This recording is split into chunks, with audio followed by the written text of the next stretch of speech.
സമരം പലത് കണ്ട തലസ്ഥാന നഗരം വ്യത്യസ്തമായൊരു സമരരീതിക്കാണ് സാക്ഷിയാകുന്നത്. സമരത്തിൽ പങ്കെടുക്കുന്നത് 3 പേരാണ്.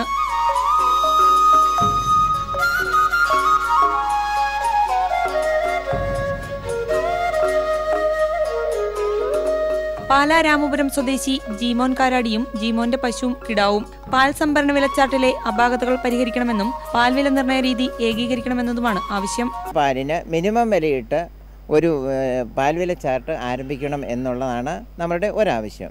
പിന്നെ പാൽ അളവ് തൂക്കത്തിലാകണം.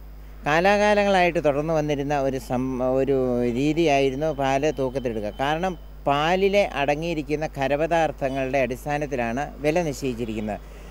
സംഭരണ വിലയും വിപണന വിലയും തമ്മിലുള്ള വേരിയേഷൻ കുറയ്ക്കണം. ക്ഷീരകർഷകർ ഏറെയുണ്ടെങ്കിലും സംഘടനാ സ്വഭാവമില്ലാത്തതിനാലാണ് പശുവും കിടാവുമൊത്ത് സമരത്തിനിറങ്ങിയതെന്ന് ജീമോൻ. കർഷകരെ സംബന്ധിച്ച് ഒരുമിച്ച് ഒരു പരിപാടികൾ നടത്തി കൂടുതൽ ആൾക്കാരായിട്ട് സംഘടിച്ചു വരിക എന്ന് പറയുന്നത് അപ്രായോഗികമായിട്ടൊരു കാര്യമാണ്. സ്വാതന്ത്ര്യദിനത്തിലാണ് ഇദ്ദേഹം ക്ഷീരഭവന് മുന്നിൽ സമരം ആരംഭിച്ചത്. ആവശ്യങ്ങൾ അംഗീകരിക്കുന്നതുവരെ സമരവുമായി മുന്നോട്ടു പോകാനാണ് തീരുമാനം.